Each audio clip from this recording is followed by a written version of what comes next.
ఆమేన్. దేవుని యొక్క వాక్యమును ధ్యానం చేసుకుందాము. పరిశుద్ధుడగు ప్రభు యొక్క పరిపూర్ణ ఆశీర్వాద అంతస్తును బట్టి ఈ 87వ బైబిల్ మిషన్ యొక్క ఆశీర్వాద కాలగమనములో 87వ పునరుత్థాన పండుగ బైబిల్ మిషన్ వారమైన మనకు ఇక పరిశుద్ధపరచబడిన సర్వ లోకమునకు 2023వ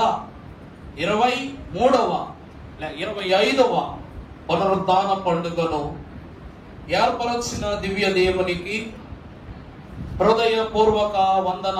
మరణాత మరణాత. దేవుని యొక్క వాక్యమును ధ్యానం చేసుకుందాము. పరిశుద్ధుడు ప్రభు పేరిట భక్తుడైన అపోస్తుడైన పౌలు భక్తుడు మొదటి కొరింథీయులకు రాసిన పత్రిక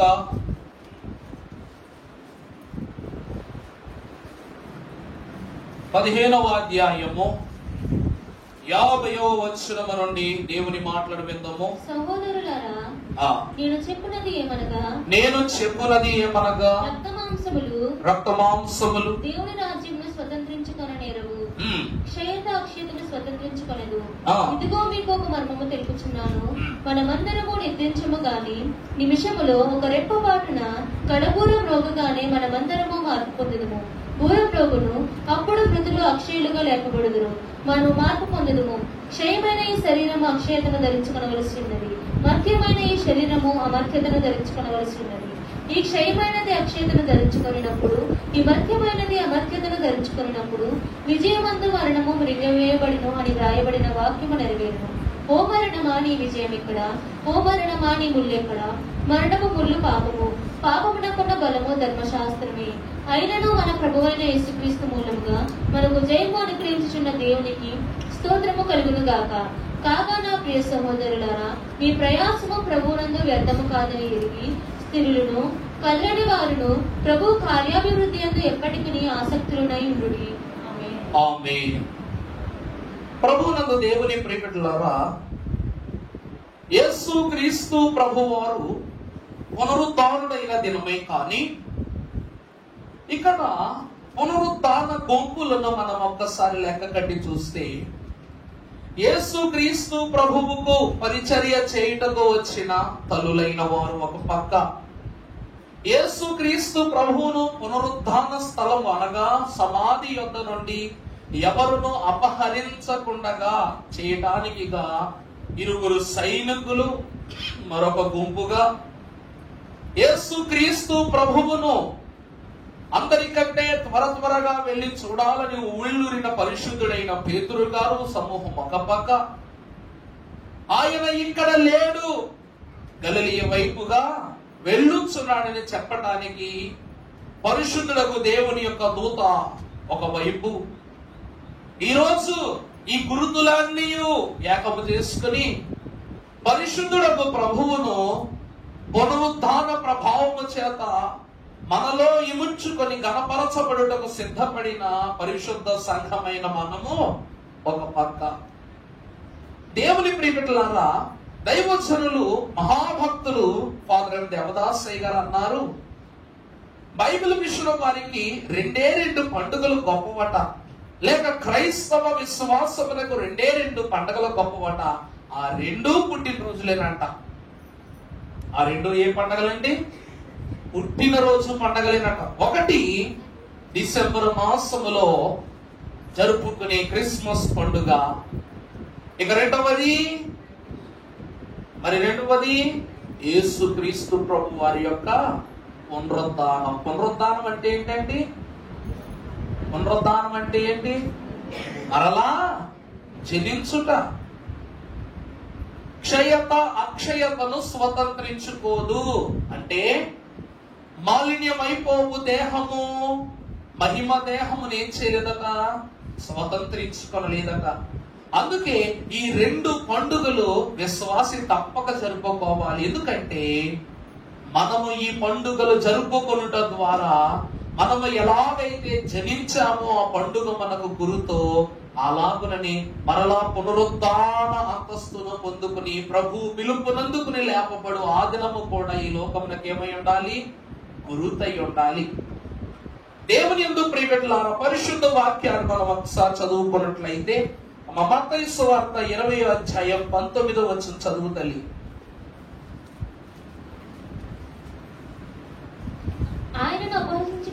ఆయనను అపహసించుటకును కొరడాలతో కొట్టుటకును సిలువ వేయుటకును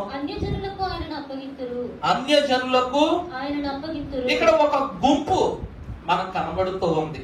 అంటే యేసు ప్రభు వారిని కొట్టడానికి, తిట్టడానికి, హింస పెట్టడానికి, ఆయనను శోధన పెట్టడానికి ఒక గుంపు ఉందట.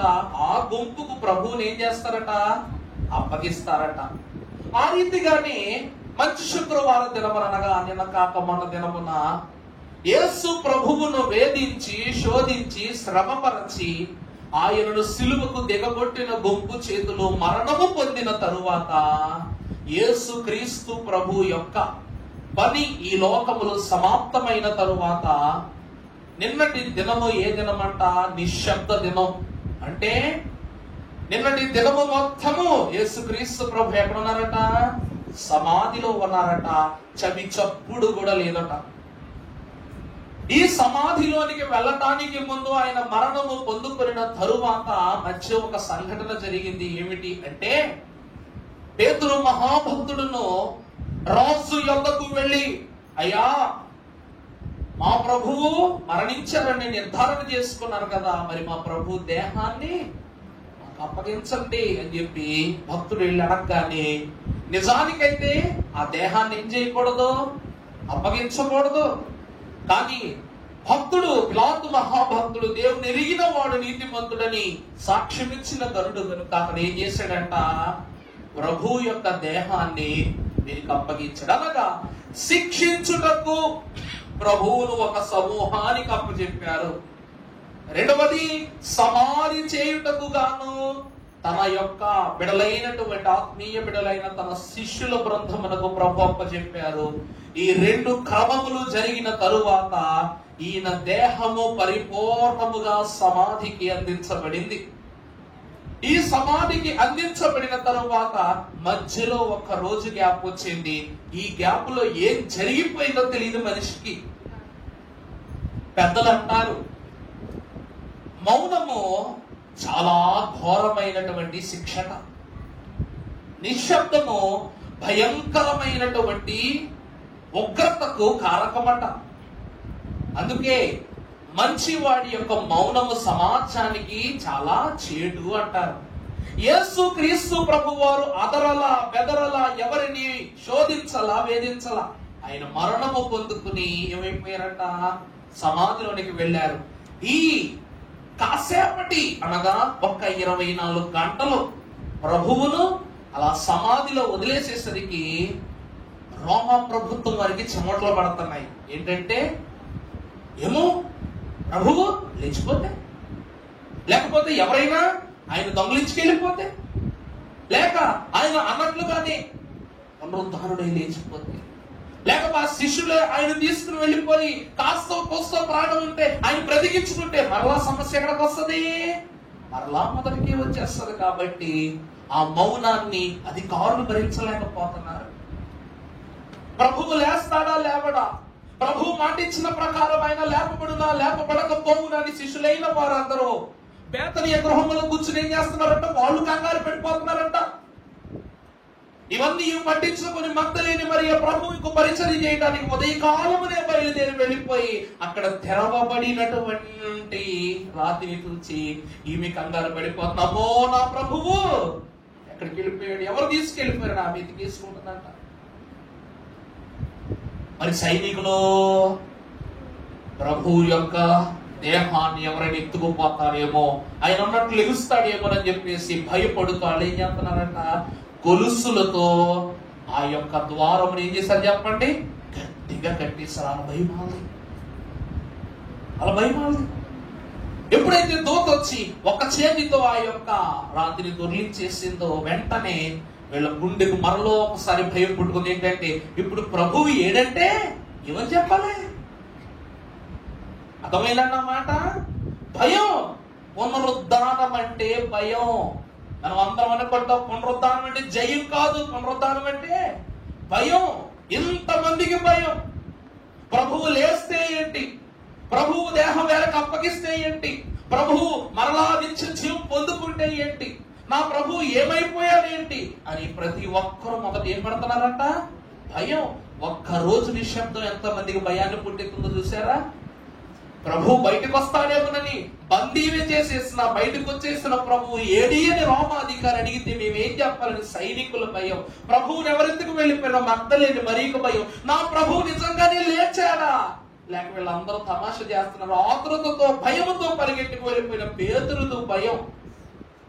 కాబట్టి దేవుని ప్రియమిట్లారా, యేసుక్రీస్తు ప్రభువారే స్వయముగా బేతనీయ గృహమునకు శిష్యులైన వారి ఎదురుకు వస్తే ప్రభువును చూసి ఏమంటారు వీళ్ళు? అమ్మో అమ్మో అమ్మో, పోతాం పోతాం పోతాం అంటే ప్రభు ఏమంటారు? పోతాము కాదు నేనే. అప్పుడు కూడా వాళ్ళు ఏం చేస్తున్నారంటే అండి, భయమే. పునరుద్ధానము సర్వ సృష్టికి దేనిని కలిగించిందంట? భయాన్ని కలిగించింది. యేసుక్రీస్తు ప్రభు మరణించినప్పుడు, ఆకాశము గద్దించినప్పుడు, ఉరుములు పెకలించినప్పుడు, కొండ అదిరినప్పుడు, భూమి చకరినప్పుడు, సైనికులు గుండెలన్నీ బెదరినప్పుడు కాదు, ప్రభువు వదిలిపెట్టిన ఆ ఖాళీ దినము అయిన ఆ నిశ్శబ్ద దినములో. అందుకే భక్తులు అంటున్నారు, మన అయ్యగారు రాశారు, ఖాతా ఖాళీ. ఏంటండి? సమాధి యొక్క ఖాతా ఏమైపోయిందంట? ఖాళీ అయిపోయిందంట. ఖాళీ రోజు వదలటం వలన తర్వాత రోజు సమాధి ఖాతా ఏమైపోయింది? ఖాళీ. అందుకే పిల్లలైన వాళ్ళని ఒక్కసారి చూడండి, వారమంతా బళ్ళోకి వెళ్తారు. బళ్ళోకి వెళ్ళి బ్యాగులు వేసుకుని వచ్చినప్పుడు ఎలా వస్తారు తెలుసా? జారుతూ బాధతో వస్తారు. అదే రేపు సండే అనగా చూడండి, వాళ్ళు బ్యాగులు వేసుకుని వచ్చి వేయడం ఒకసారి గమనించాలి. హోంవర్క్ ఎట్నేసి ఎక్కర్లా, హోంవర్క్ ఎట్నేసి ఎక్కర్లా, ఎంత తానం చేసేసి పుస్తకాలు అట్టుకోక్కర్లా. ఎందుకంటే రేపు పొద్దున్న సండే తికడంగా వర్క్ చేసుకోవచ్చు. ఎంత హ్యాపీగా వస్తారంటే, ఇక్కడ 50 కిలోలు బత్త బరువు కూడా చాలా హ్యాపీగా ఉంటుంది ఆదివారం దగ్గరికి రాగానే. అదే ఆదివారం ముగిసిపోతున్నప్పుడు చూడండి ఎలా ఉంటుంది, మరలా పొద్దున్నే మరలా మామూలే. అదే సమ్మర్ హాలిడేస్ మొదలైపోతే ఓ 10 రోజులు 15 రోజులు ఇచ్చేస్తారు వీళ్ళకి. ఇంకా ఈ బ్యాగ్ భుజం మీద బరువు అనిపిస్తూ ఒక్క చిన్నతో గెలవలు ఇరిసిరేస్తాడు అవతలకి. అంతే ఎక్కడికి వెళ్ళిపోతుంది, కాలువలు అడిపోతాయి, పుస్తకాలు వెళ్ళిపోయి. అప్పుడు 1000 ఏనుగులు బలం వచ్చేది. ఇప్పుడు ప్రభు యొక్క అంతస్తు తెలుసా? యేసు ప్రభు వారు శరీరధారిగా ఉన్నప్పుడే ఆయన చూసి లోకం భయపడిపోయింది. సాతానుడు భయపడిపోయాడు, అధికారులు భయపడిపోయారు, శాస్త్రులు భయపడిపోయారు, పరిసయ్యులు భయపడిపోయారు. ఇప్పుడు ఈయన నరరూపము ధరించుకున్న వాడుగా కాదు, నవరూపము ధరించుకున్న వాడిగా ఈ లోకములో ప్రత్యక్షంగా పోతున్నాడు. కాబట్టి ఇప్పుడు ఆయన ఎదుట నిలుచుటకు మనకేం లేదు, అధికారము లేదు, శక్తి లేదు. ఇక ఆయన పరిపూర్ణంగా దేవుని వశమైపోతాడు. ఆయనే గాని సిలువ మరణమును పొంది మరలా పునరుద్ధారుడైతే ఆయనను తాకుట చూచుట మన సత్యము కాదని ఎంత మంది భయపడుతున్నారండి. యేసుక్రీస్తు ప్రభువునందు ప్రియమిట్లారా, లోకములో భయము కలగకుండగా సంతోషము రాదు, భయము లేకుండా జయము రాదు. అందుకే వాక్యములో ఎంత గొప్ప భక్తుడైనా సరే భయభక్తులు అని రాస్తాడు తప్ప భక్తి భయాలని రాయడు. వాక్యులు ఎప్పుడైనా చూసారా మీరు? యెహోవా యందు భక్తి భయము కలవారని రాస్తాడా? యెహోవా యందు భయభక్తులు కలిగి ఉండుట తెలివికి నీ జ్ఞానమునకు మూలం. దేవుని యొక్క ఆశీర్వాదాన్ని బట్టి చూస్తే నీవే మెస్సయ్యవా అని బెదురుతూ బాప్తిస్మం ఇచ్చిన యోహానును చూస్తాం. ప్రభువు సముద్రము మీద నడుస్తుంటే భూతము అని భయపడిన ప్రభువు నేనేని పరిచయం చేయగా నువ్వేనా ప్రభువు అని తెలుసుకుని భయపడిన పేతురు వైనాన్ని చూస్తాం. మగ్దలేని మరియా ప్రభు వైపు నడుచుకుంటూ వెళ్ళిపోతుంటే ఆయన వైపు చూసి ఏమంటది? ఓ తోటమాలి. ఏమంటదండి? ఏమంటది? తోటమాలి. ఆమె ఉన్న భయములో తన ఎదుట తన ప్రభువే ఉన్నా కూడా పోల్చుకోలేనంత భయములో ఉంది. అప్పుడు వెనుదిరగ్గానే నా ప్రభువు ఇటువైపు వెళ్ళడం ఏమైనా చూసావా అని అడగగానే ప్రభువారు మొత్తం వెనక తిరిగి, మరియా పోల్చుకోలేకపోతున్నావా, నేనే అని చెప్పగా ప్రభువు స్వరాన్ని విని ప్రభు ముఖాన్ని కూడా చూసుకోవడం కాదు, ప్రభు ఏమన్నారు, నేనే మరియా అని తనను తాను మరలా పరిచయం చేసుకుంటున్నారు. ప్రియులారా, నా గొర్రెలు నా స్వరమును వినును. ఈ అంతస్తును మీరు గమనించినట్లయితే పునరుద్ధానుడైన ప్రభువు యొక్క పాదాలను పట్టి మ్రొక్కిన మగ్దలేని మరియా, ఎంత దగ్గరగా చూసిన మరియా కూడా పునరుద్ధానుడైన ప్రభువుని ఏం చేయలేకపోతుంది, పోల్చుకోలేకపోతుంది. పునరుద్ధానం అనగా నరరూపమునకు నవరూపమునకున్న వ్యత్యాసము. అందుకే దీనిని పునరుద్ధాన గెలుపు అంటారు. అందుకే భయము లేనిదే జయము రాదు. అందుకే జయము రాక పూర్వంపే జయమును జనులకు. జయము రాక పూర్వం మనిషికి ఏం జరిగిందంటే భయమే. పరిశుద్ధ గ్రంథములో మనం చూసినట్లయితే యెషయా గ్రంథము 60వ అధ్యాయం ప్రారంభం నుంచి చదువమ్మా. చూడమ్మా, నీకు వెలుగు వచ్చి ఉన్నది, లెమ్ము తేజరిల్లుము, యెహోవా మహిమ నీ మీద ఉదయించెను. చూడుము, భూమిని చీకటి కమ్ముచున్నది, కటిక చీకటి జనములను కమ్ముచున్నది. యెహోవా నీ మీద ఉదయించుచున్నాడు, ఆయన మహిమ నీ మీద కనబడుచున్నది. ప్రభునందు ప్రియమిత్రులారా, ఇది పునరుద్ధానపు వాక్యం. ఇది మనం క్రిస్మస్ కు వాడుకునేటువంటి వాక్యం కదండి. లెమ్ము తేజరిల్లుము, నీ మీద యెహోవా మహిమ ఉదయించి ఉన్నది. చూడుము, భూమిని ఏం కమ్ముతుందంట, చీకటి కమ్ముతున్నది. ప్రభునందు దేవుని ప్రియమిత్రులారా, వీరందరూనట భూమిని చీకటి కమ్ముతున్నదనగానే యేసు క్రీస్తు ప్రభువారు మరణము పొందుకున్నప్పుడు సుమారు 3 గంటల హయాములో సృష్టి అంతా ఎలా మారిపోయిందంట అమ్మా. ఇంకా వారి కంటికి ఏమి కనపట్లా. భూమిని చీకటి కమ్ముతున్నది అంటే నీ ఇంట్లో లైట్ ఆగిపోయిందంటే నీ కంటి ముందు ఏ వస్తువైనా కనిపిస్తుందా? దైవోత్సవంలో పాటలో రాశారు, భూమి మన గృహమాయేనో ఆకాశమి భూమికి కాపాయేనో. చాలండి. యేసుక్రీస్తు ప్రభు మరణించగా సూర్యుడు ఆ వేతనను చూడలేక తన యొక్క ప్రకాశం ఇచ్చుట మానివేసెను. చంద్రుడు తన యొక్క ప్రకాశమును ఇచ్చుట మానివేసెను. లోకమంతయు చీకటైపోయింది. ప్రభునందు దేవుని ప్రేమికులారా, అయ్యగారు దేవలోకము నుండి ఉయ్యాలనేటువంటి పాటలో లోకమంతయును ఉయ్యాలో లోపరచు కొనవలయును ఉయ్యాలో అని రాశారు. ఇక్కడ భూమినంతటిని దేన్ని లోపరుచుకున్నది అంటే చీకటి లోపరుచుకున్నది. అంటే మనుషుల యొక్క మనస్సులు కూడా ఏమైపోయినాయి అంటే ఇప్పుడు అంటే మీకు అర్థమయ్యేలా చెప్పాలంటే ఒక కుటుంబంలో ఒక చేదనుభవం, ఎవరో మనకు దగ్గర వాళ్ళు మరణిస్తే పెద్ద కార్యం లేక 3 రోజు 5వ రోజు 9వ రోజు 11వ రోజు ఈ కార్యక్రమం పూర్తయ్యేంత వరకు మన ఇల్లులా ఉంటదా? అంటే మన గృహములో ఏమి కమ్ముకున్నదంట? ఏ కమ్ముకుందండి? చీకటి. మనము మనస్సులో ఆనందం అనేటువంటిది కనపరచబడలేని దుస్థితిలో మనం ఉంటాం. యేసు ప్రభు వారు ఎప్పుడు మరణించారో భూమంతా ఆయన ఎవరు? సర్వలోకమునకును ఏమై ఉన్నారంట? రాజై ఉన్నారు. అందుకే ప్రయాసపడి భారము మోయించున్న సమస్త జనులారా నా యొద్దకు రండి, నేను మీకేమిస్తాను.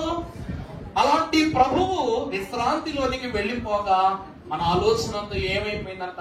చీకటిలోనికి వెళ్ళిపోయిందంట. ఈ చీకటిలో నుండి బిడలెవ్వరూ బయటికి రాట్లా. పేతురు మహాభక్తుడు నా ప్రభువు నా ప్రభువు నా ప్రభు అంటూ ఆ చీకటిలోనే ఉండిపోయి పునరుద్ధానము కొరకు వెయిట్ చేస్తూ ఉన్నా సరే ఇంకా భయం అతన్ని వేతన చేస్తూనే ఉంది. మగ్దలేని మరియలో ఉన్న చీకటి ఎదురుగా ప్రభు ఉన్నా సరే ప్రభుని ఏం చేయలేకపోతుందంట, కనుగొనలేకుండా ఉందంట. ఆ రీతిగానే పరిశుద్ధులకు దేవుని ప్రియపెట్టలారా, ఈస్టరు పండుగలో మనము ప్రవేశించినను పునరుద్ధానుడైన ప్రభువును కనుగొనుటకు ఆశపడిన మన నేత్రములు ఇంకా చీకటి ధ్యాసలోనే ఉండిపోయాయట. చూడుము భూమిని చీకటి కమ్ముచున్నది, కటిక చీకటి జనములను ఏం చేస్తుందంట? ప్రభువు మరణము తరువాత పునరుత్థానములో ప్రభువును చూసేంత వరకు వారి మనస్సులో ఏముందని చెప్పండి. అమ్మా ఆకలేస్తుందా? ఏమయ్యా ప్లేట్లు తీసుకోండి, కొంచెం తలప ముద్దెట్టేస్తా. ఆకలేస్తుందా? ఏమంటే నేను చెప్తుంది అర్థమవుతుందా? విశ్వాసులు సిలువ. ఇంకా మీకు అర్థమయ్యేలా చెప్పాలంటే 3వ రోజు ప్రభు యొక్క కార్యక్రమం. అంటే మన పెద్దోళ్ళు 3వ రోజు, 5వ రోజు, 9వ రోజుని పెట్టారని కాదు, కానీ ప్రభువుకు పరిచర్య చేయుటకు పరిశుద్ధులకు స్త్రీలు బయలుదేరిన దినము కూడా ఏ దినము? 3వ రోజే. ఈ దినమున ప్రభువుకు పరిచర్య నిమిత్తము వెళ్ళిన తల్లులకు ప్రభు అక్కడ కనపడలా. ఈ 3 రోజులు ప్రభువు లేరన్న బాధ వారి మనసులో ఉండడాన్ని బట్టి వారు ఎక్కడున్నా ఎలా ఉన్నారట? చీకట్లోనే ఉన్నారట. పేతురు మహాభక్తుడు, శిష్యులు, యెరూషలేము కుమార్తెలు, సర్వ సమూహము ఎలా ఉన్నారట? చీకట్లోనే ఉన్నారు. అమ్మ తల్లి, నాకున్నది ఒకటే పూనమ్మా, నైసి నైసి కూర్చో, బంగారు కూర్చో. దేవుని సహమైన వారలారా, ఈ చీకటిని వెడలగొట్టుటకు సరే దోషని అయిపోయినాక వాక్యంలోకి వద్దాం. ఇప్పుడు తర్వాత చదువుతాను, కంటిన్యూ చేయి. యెహోవా మహిమ నీ మీద చాలు. మగ్దలేని మరియా ఇచ్చుదాని పోలే, ప్రభువా ఎక్కడున్నావయ్యా, ఎక్కడున్నావు ఆయన, ఎక్కడున్నావు ఆయన అని అటు వెతుకుతుంటే అటువైపు తోటమాలి వెళ్ళిపోతున్నారు. ప్రభు, ఓ తోటమాలి, నా ప్రభు ఈ దారి గుండా వెళ్తుంది చూసావా అని అడుగుతుంది. ఆయన ప్రభువే, కానీ ఏమీ చేయలేకపోతుంది, పోల్చుకోలేకపోతుంది ప్రభువుని. నా ప్రభువును ఇటు వెళ్ళటం ఏమైనా చూసావా అంటే, చూడుము జనములను చీకటి మగ్దలేని మరి మొత్తం ఏమైపోయిందంట? మనం ఎవరు? జనకుని ఇష్ట జనము పైన ప్రభువు లేని యొక్క వేతన చీకటిని కమ్మేసింది.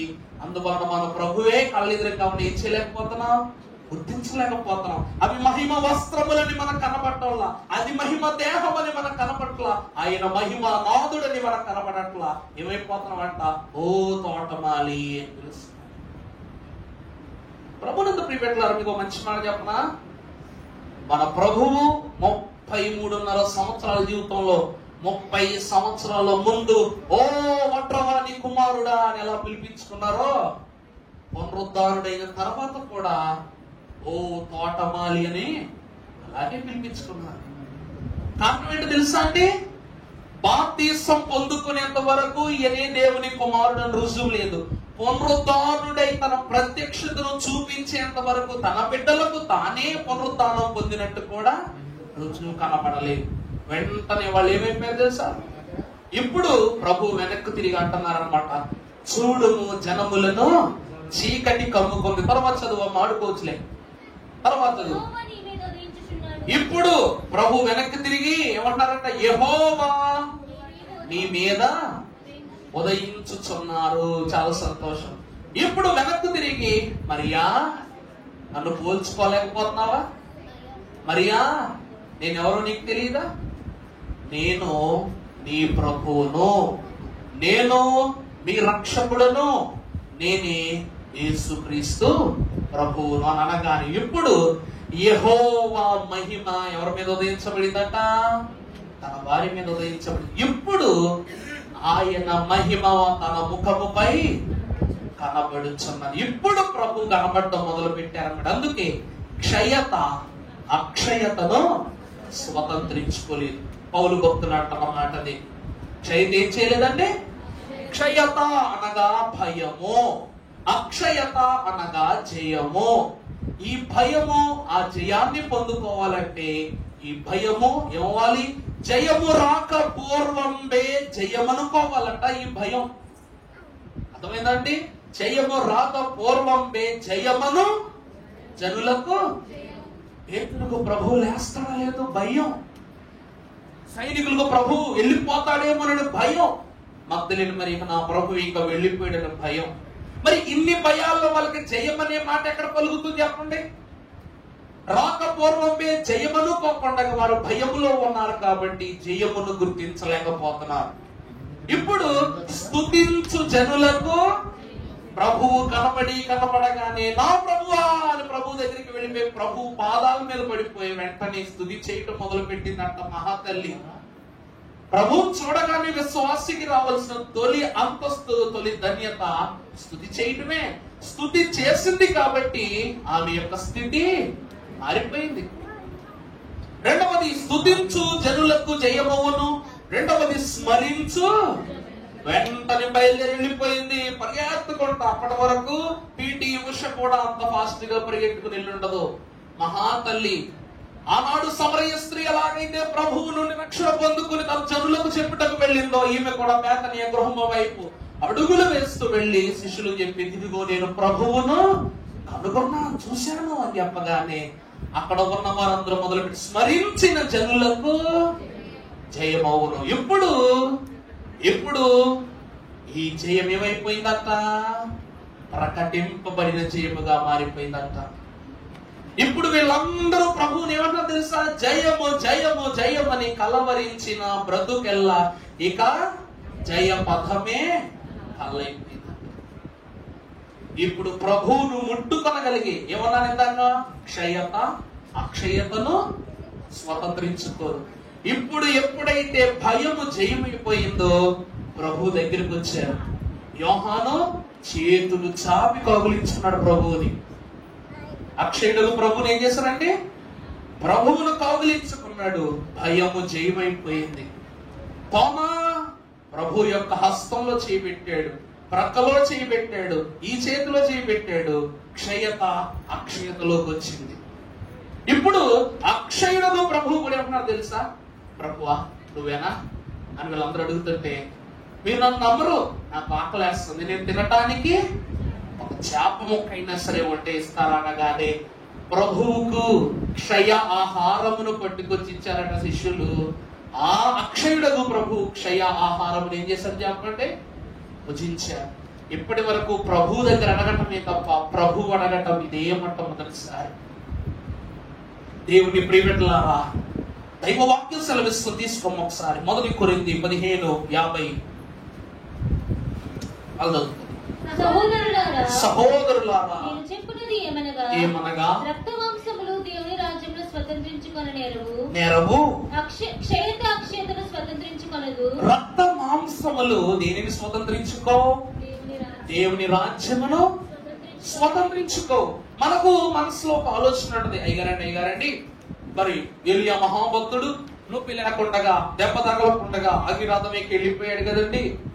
మరి ఆయన దేహము రక్త మాంసములు గల దేహం. ఎందుకంటే వాక్యం ఏంటంటే యాకోబు పత్రికలో ఎలియా మన స్వభావము గల మనుషుడే అనుంది. ఈ భక్తుడకు ఏలియా గారు పరలోకం వెళ్ళిపోయారు. మరి ఆయన రక్త మాంసం గలవాడు కదా, మరి ఆయన ఎలా పరలోకాన్ని స్వతంత్రించుకున్నాడు అని మనకు అనిపించవచ్చు. మరి మోషే మహాభక్తుని యొక్క దేహము దేవదూతలే పగపరిచారు కదా అయ్యగారు, మరి ఆయనకెలా ప్రాప్తించింది పరలోకం అంటే? ఏలియా మహాభక్తుడిని అగ్ని రథములతో ప్రభు పరలోకాన్ని కొనిపోలా, పరిచర్యకు కొనిపోయారంట. దేనికి కొనిపోయారండి?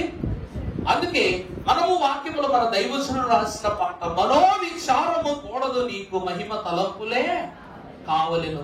ఈ పాట స్వయంగా బోధించింది ఏలియాయే. దైవజనులకు ఎవరు బోధించారంటండి? ఏలియాయే. అన్ని చరణాలు 10 నిమిషాల్లో బోధించారంట. మనకు పాడటానికే 45 నిమిషాలు పడతాం పాట మొత్తం. కీబోర్డ్ లేకుండా రండి మనం తిప్పుకుంటారని సొన్నాను. కీబోర్డ్ లేకుండా పాడితే 45 నిమిషాలు, కీబోర్డ్ అయితే మీరు నన్ను కొట్టేస్తారు కూడా. ఆ పాట అంతా 10 నిమిషాల్లో ఏలియా భక్తులు చెప్పేశాడంట, దైవజనులు రాసేసాడంట. అయ్యా మీరు బోధిస్తుంటే పౌరుషం వస్తుందయ్యా అన్నారంట. దైవజనులు ఏమన్నారండి? ఈ పాట మీరు బోధిస్తుంటే మనసులోని విచారం అంతా తొలగిపోయి మాకు ఎలా ఉంది? పౌరుషముతో రోషముతో పనిచేయాలని ఉంది ఆయన దేవుళ్ళు అని చెప్పారంట. అప్పుడు ఏలియా మహాభక్తులు దైవజనులైనటువంటి వారికి చెప్పిన మాటను బట్టి ఆ దినమునే మన అధినాయకులు దైవజనులు బైబిల్ అధికారులైన వారు విజ్ఞాపన చేస్తే తెలిసిన విషయం ఏంటంటే, ప్రభువంట పరలోకమంతటికి సువార్త ప్రకటించుటకు ఏలియాను అగ్ని రథముల మీద ప్రయాణం చేయిస్తున్నారంట. నా మాట అర్థమవుతుందండి? వాక్యంలో మనం చూస్తాం ఫరో గుర్రముల వంటి గుర్రములు మరొకటి వైద్యమంతా వెతికినా దొరకవు. కానీ సువార్త నిమిత్తము అడుగు వేయు నీ పాదములు ఏమై ఉన్నవి? సుందరములు. ఏలియా ఎక్కడ బోధ మొదలు పెడితే అక్కడ దేవుని యొక్క పని జరిగిపోతుంది. అంత పరిశుద్ధుడు ఏలియాను దేవుడు ఏం చేశాడంట? పరలోకములో రక్షితుల మోక్ష లోకములో ఉన్న భక్తులకు కడపరి బోధను బోధించి, ఎప్పుడైతే కడపరి కాలం వచ్చేస్తుందో ఆ దినమున మోషేను ఏలియాను ప్రభు ఏం చేస్తారంట? మరలా ఆ దేహాలతో భూమి మీద పంపిస్తారంట. మీరు వాక్యంలో గమనించాల్సింది ఏంటంటే, 2 పాళ్ళ ఆత్మను పొందుకున్న ఎలీషాను బట్టి ఆత్మను ఎలీషాకు అప్పగించి శరీరముతో వెళ్లిపోయారు. ఎవరో? ఏలియా గారు. ఆ మాట అర్థమవుతుందండి? ఆత్మార్జితుడైన ఎలీషాను రాశాడు. అందుకే ఎలీషా యొక్క జీతం ఏంటండి? ఆత్మ. ఆత్మను ఇతనికి అప్పగించి దేహమును ప్రభు తీసుకుని వెళ్ళిపోయారు. కానీ ఆత్మ లేనివాడు నా వాడు కాడన్నారు. అందుకే సువార్తలో శరీరము దశ దిశలా పనిచేయటం మొదలు పెట్టింది. మోషే దేహాన్ని దాచిపెట్టి ఆత్మను తీసుకుని వెళ్ళారు ప్రభు. అర్థమైందండి? ఒకరికి ఆత్మ నుంచి దేహాన్ని పట్టుకెళ్ళిపోయారు, మరొక దేహాన్ని దాచి ఆత్మను తీసుకుని వెళ్ళిపోయారు. ఇలాగున ఇరువురికి వారి వారి క్రియల చొప్పున, వారి క్రమము చొప్పున తీసుకుని వెళ్ళారు ప్రభు. ఈరోజు వాక్యమే సెలవిస్తుందంటే, రక్త మాంసములు గలవి పరలోక రాజ్యం ఏం చేయలేవు, స్వతంత్రించుకోవు. క్షయత అక్షయతను స్వతంత్రించుకోదు. దేవుని వాక్యం యొక్కకు వచ్చిన వాళ్ళ కీర్తన గ్రంథం 77వ అధ్యాయము 19వ వచనం ఒకసారి చదువుకున్నట్లయితే, పరిశుద్ధుడు ప్రభువు సెలవిస్తూ ఉన్నారు మనకు, నీ మార్గము సముద్రములో నుండెను. చదువుమా. నీ మార్గము సముద్రములో నుండెను, నీ త్రోవలు మహాజలములలో ఉండెను, నీ అడుగుజాడలు గుర్తింపబడక ఉండెను. మోషే అహరోనుల చేత నీ ప్రజలు మందవలే నడిపించితివి. ప్రభువునందు దేవుని ప్రియమిట్లారా, వాక్యం అంటూ ఉంది, యేసుక్రీస్తు ప్రభువు నీ మార్గము సముద్రములో నుండి. అంటే నిర్గమాకాండములు మనం చూస్తే 2 పాయలుగా చేశాడు దేవుడు ఎర్ర సముద్రాన్ని కదండి. 2 పాయలుగా చేసి ఆ మధ్య గుండ దేవుడు ఏమేసాడంట? దారి వేసి ఇశ్రాయేలు ప్రజలు పాడుకుంటాక, ఇశ్రాయేలు సైన్యమునకు ముందు నడిచిన దైవమా, నేడు మాతో కూడా ఉండి మమ్మును నడిపించుమానమాట. అంటే ఎర్ర సముద్రములో మొదటి అడుగు ఎవరిదంట? దేవునిదే. అందుకే వాక్యం ఏమంటుంది చెప్పండి? సముద్రంలో ఏమున్నవి? చదువుమా. నీ మార్గము సముద్రములో ఉండెను, తర్వాత నీ త్రోవలు మహాజలములో. ప్రభునందు ప్రియమిట్లారా, పేతురు మహాభక్తుడు దోణిలో ఉన్నప్పుడు యేసుక్రీస్తు ప్రభువును దూరము నుండి చూసి గమనించుకున్న మహాగణుడైనటువంటి పేతురు మహాభక్తుడు ప్రభు వైపు చూసి, అయ్యా అయ్యా, నేను నీ దగ్గరకు నీ వలె నీటి మీద నడవవచ్చా అని అడిగాడు. అడిగాడా లేదా? అడిగాడండి. ఆనాడు ఇశ్రాయేలు ప్రజలను నడిపించిన దేవుడు పేతురు నడవటానికి మహాజలము మీద. మహాజలం అంటే ఏంటి? అది కూడా సముద్రమే. యేసుక్రీస్తు ప్రభు వారు గలిలయ సముద్రము మీద అట్లా నడుస్తూ ఉంటే, గలిలయ అంటే సర్వసాధారణం ఏంటంటే ఆ సముద్రము దేవుని యొక్క ఏర్పాటును బట్టి అక్కడ ఎన్ని అద్భుతాలు జరిగినాయో. ఆ సముద్రములోనే పేతురుకు 153 గొప్ప చేపలు దొరికాయి. ఆ పేతురు మీదే ప్రభువు నడిపించారు. ఆ సముద్రము ఒడ్డున ఉన్న చేప నోట్లో ఉన్న షెకేలుతోనే 1/2 షెకేలు పేతురు పేరు మీద, 1/2 షెకేలు ఆయన పేరు మీద కట్టారు లేదా? అర్థమైందండి? ఆఖరిగా ప్రభు అక్కడ చేపలను పట్టి అక్కడ చేపలతోనే ప్రభు వారు వంట అనగా ఆయన కాల్చుట చూసిన పేతురు ప్రభు కొరకు ఏం చేశాడు? పరుగులేడుతో అక్కడికి వచ్చేసాడంట. ఆ సముద్రం యొక్క విశిష్టత ఏమిటంటే, అది గద్దింపబడిన సముద్రము, సృష్టికర్తకు లోబడిన సముద్రం. అందుకే వాక్యం ఏమంటుంది? మహాజలములో నీ త్రోవలు ఉండెను. ఎన్ని ప్రయాణాలు చేశారు ఆ సముద్రం మీద ప్రభు. అందుకే వాక్యం అంటూ ఉంది,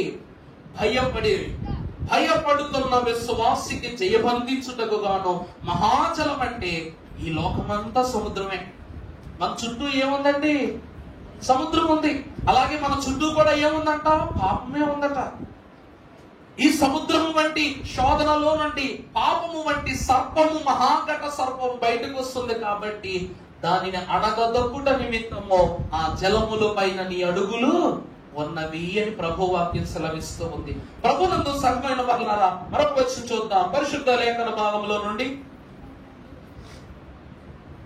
66వ అధ్యాయం కీర్తనల గ్రంథం 68:7. దేవా, నీవు నీ ప్రజల ముందర బయలుదేరినప్పుడు, అరణ్యంలో నీవు ప్రయాణము చేసినప్పుడు, భూమి వణికెను, దేవుని సన్నిధిని అంతరిక్షము దిగజారెను. దేవుని సన్నిధిని అంతరిక్షము దిగజారెను. అంతరిక్షము ఎప్పుడప్పుడు ఇవన్నీ జరిగింది అమ్మా? అరణ్యములో దేవదేవుడు తన ప్రజలైనటువంటి వారితో నడచినప్పుడు. ఎప్పుడండి? అరణ్యములో తన బిడ్డలైన ఇశ్రాయేలు ప్రజలతో ప్రభు నడుస్తున్నప్పుడు ఏం జరిగిందట? ఆకాశ మండలం అంతయు భూమికి దిగి వచ్చింది, పరలోక గవినంతా భూమి దిగి వచ్చింది. అయ్యగారు, పునరుద్ధానానికి దీనికి ఏమన్నా సంబంధం ఉందా అయ్యగారంటే ఉందండి. 40 దినాలు మోషే ఉపవాసము చేసి యెహోవా దేవుడు సాంద్రమేఘముగా ఆ స్థలమున గుమిగూడి 2 రాతి పలకలుగా మారి మోషే చేతిలోనికి ప్రభు ప్రత్యక్షమయ్యారు. చేతి వ్రాత. ఆ తర్వాత ఏలియా మహాభక్తుడు 40 దినాలు ప్రయాణము చేస్తూ చేస్తూ చేస్తూ అలసిపోయిన అతనికి దేవుడు దూత ద్వారా ఆహారమును పంపించి ఏం చేశాడంట? నువ్వు ఇంకా చేయాల్సిన ప్రయాణం చాలా ఉంది ఏలియా అని చెప్పి అతని యొక్క ఆకలిని తీర్చాడు. ఈ పునరుద్ధాన దినమున భక్తులు చేసిన ఉపవాసమునకు ఆహారము పంపించిన దేవుడు 40 దినముల ఉపవాసం పూర్తయిన తరువాత, శిలువ దీక్ష పూర్తయిన తరువాత పునరుద్ధానుడైన ప్రభు తానే దిగి వచ్చి శారీరక ఆహారము భుజించు మనకు తన రొట్టెను ద్రాక్షరసమును గురువారమునిచ్చాడు. ఇదే పునరుద్ధాన పండుగ దినమున తానే క్షయ ఆహారాన్ని భుజించాడు. అర్థమైందా అండి? నర రూపములో ఉన్న ప్రభువు నవరూపమునిచ్చే తన ఆహారాన్ని విశ్వాసికి పెట్టి అక్షయతలోనికి వచ్చిన ప్రభువు కూడా ఏం చేస్తున్నాడంట? మనుష్యులు తినే ఆహారాన్ని భుజిస్తున్నాడంట. ఈ ఆహారం ఇప్పుడు తింద కాదు, ఈ ఆహారం ఇప్పుడు తింద అస్సలే కాదు. ఎందుకు చెప్పనా? అబ్రహాం భక్తుడు సింధూర వనములో మన అయ్యగారు పాటలు ఏమని రాశారు? ఏమని రాశారు చెప్పండి? నాకు నా తండ్రి నరరూపముతో. చూసారా ఎంత గొప్పవాడు? అబ్రహాం గారు ఏమంటున్నారట? సింధూర వనములో కూర్చుని అబ్రహాం పాడుతున్నాడు ఏమని? నాకు నా తండ్రి ఏ రూపంతో? నర రూపముతో త్రైగుని రీతిగా కనబడి ధైర్యమిచ్చును నాకు. చూసారా? ముగ్గురయ్యున్న దేవుడు ఒక్కరిగా మరి కావాలని చూసుకోండి. ఇదిగో ఇలా పెడితే 3, ఇలా తిప్పితే అర్థమైందా? నాకు నా తండ్రి నర రూపములో త్రైగుని రీతిగా కనబడి నాకేమిచ్చును? ధైర్యం ఇచ్చును. అంటే నర రూపములో వచ్చిన త్రిత్వ దేవుడు అబ్రహాము అంటే ఏం చేసి వెళ్ళాడంట?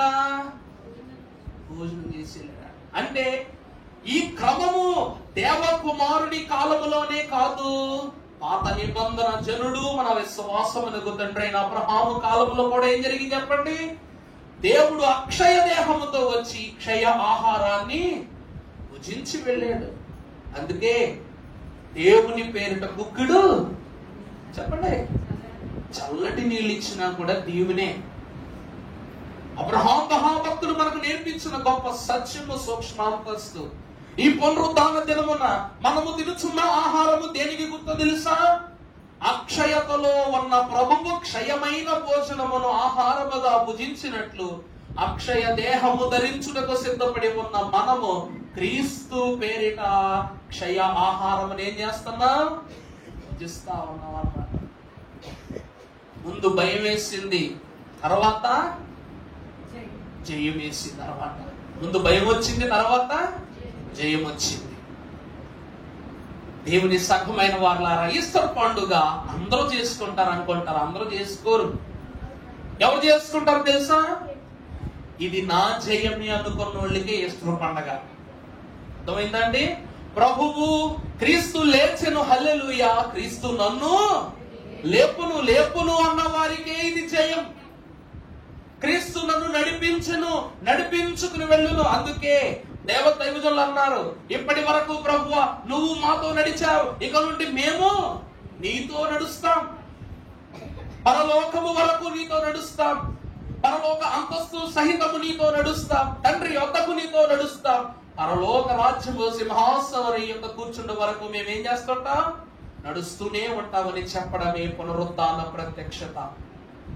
భయము పొందిన మగ్దలేని మరియా జయము పొందుకుని శిష్యుల యొద్దకు తన జయ వార్తను ప్రకటించి అందరినీ తీసుకొచ్చి ప్రభు యొద్దకు చేర్చిందట. అప్పుడు అంటారు ప్రభు, మరియా వెళ్ళు, నేను వాళ్ళందరినీ బేతనీ గృహంలో కలుసుకుని చెప్పు, మేడగదిలో కలుసుకుంటానని చెప్పనగానే ఈమె పరుగున వెళ్ళిపోయి, మరియా ఏం చెప్తున్నావు, ఏం మాట్లాడుతున్నావు, నువ్వు ప్రభువును చూసావా లేక ఎవరినైనా చూసావా, భ్రమపడ్డావా, ఇది నిజమేనా అని అందరూ అడుగుతుంటే పేతురు ఈ మాట వినగానే ఏమైపోయాడంట,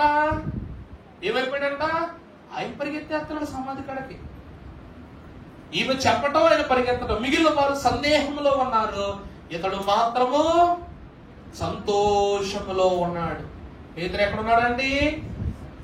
మా శిష్యులు సందేహములో, పేతురు మహాభక్తుడు సంతోషములో ఉండి ప్రభు పాద సన్నిధికి వెళ్ళి వెతికేసుకుంటున్నాడు.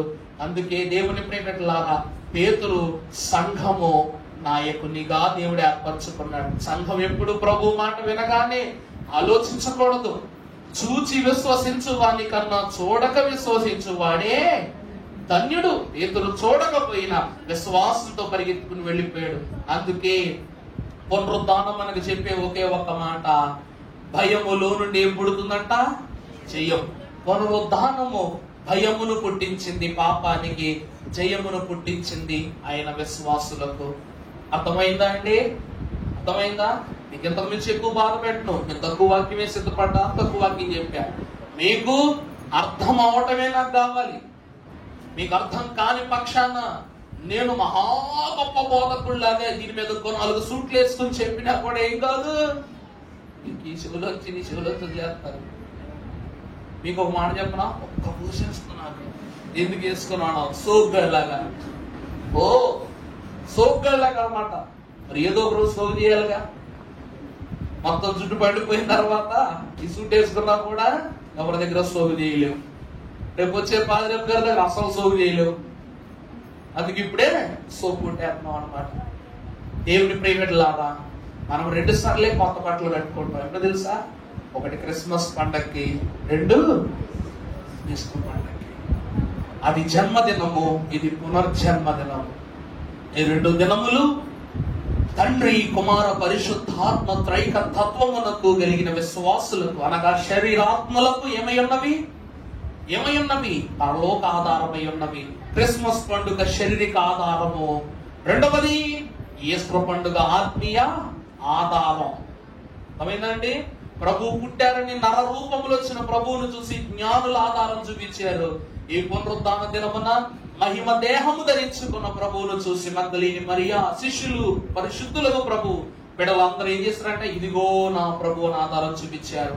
అట్టి ఆధారమైన దేవదేవుడు నీ హృదయములో ఉన్నటువంటి ప్రతి బలహీనతను తొలగింపజేసి భయముతో మొదలైన నీ ఆలోచన జయముతో ముగిసే రీతిగా పరలోక అంతస్తునకు నిన్ను నడిపించుకుని స్థిరపరచి దీవించును గాక. అయ్యా పరిశుద్ధుడా, మహోన్నతుడా, దేవా స్తోత్రములు. తండ్రి, పరలోక ప్రభావము వెల్లడి చేయు దినము ఈస్టర్ పండుగ. పండుగ మెండుగా, నిండుగా, దండుగా నీవు పంపివేయు ప్రతి సమకాలికమైన ఆశీర్వాద భాగ్యాలను తలంచుకుంటూ నిండుగా మెండుగా సిద్ధపడి వచ్చిన మాకు నీ పునరుద్ధాన ప్రత్యక్షతను దయచేసిన దేవా తండ్రి, మగ్దలేని మరియ ధన్యురాలు ప్రభువా, నిన్ను ఎరిగిన తల్లి, నిన్ను కనుగొనిన తల్లి, నిన్ను కనపరుచుకున్న తల్లి, కళ్ళలో నిన్ను కాచుకున్న తల్లి, అట్టి మహాతల్లి యొక్క వైరమును బట్టి ఈ లోకములో నీ జననమునకు తల్లి అయిన మరియ కారణమైతే నీవే మా రాజువు, మా రక్షకుడువు, పునరుద్ధాన ప్రాప్తితుడు అని కనుగొనిన ఆ కళ్ళ వలె మా కన్నులను తండ్రి తెరచి పునరుద్ధాన జయములు మాకు మా బిడ్డలకు రానున్న దినములు అందింప చేయమని తండ్రి, మరణము పొంది మృత్యు దేహముగా మారిన మా దేహములను కడబూర రోగిని పిలుపునకు యోగ్యులై పునర్జీవనముతో మమ్మల్ని అందరినీ లేవనెత్తుటకు శీఘ్రముగా పరలోక మండలమును దాటి ఆకాశ మండలములను దాటి మా హృదయ అంతస్తులోనికి చేరి దిగి వచ్చుచున్న సమాధిని పగలగొట్టినట్టు మా పాపములను ముద్రలను పగలగొట్టి వేసి ఉన్న పునరుద్ధాన కర్త ప్రత్యక్షత ప్రాప్తదాత అయిన యేసు నామమున మిక్కిలి వినయముగా బ్రతిమలాడి వేడుకొనుచున్నాము తండ్రి, ఆమేన్. మన సమూహముగా కూడి వచ్చి ఆయన పునరుద్ధాన అంతస్తును చూసుటకు సమాధి ఎదుట నిలబడిన దేవుని బిడలవలి ఆసక్తిగా ప్రభు అంతస్తును అనుభవించుటకు వచ్చిన వాళ్ళారా, దేవుడు పునరుద్ధాన వెలుగును మీ అందరికీ ప్రాప్తింపజేసి ఈస్టర్ గెలుపులతో మిమ్మల్ని అందరినీ వర్ధిల్ల చేయును గాక. అందరికీ మరణాత మరణాత. ఈ సమయమున సాక్ష్యాలు గాని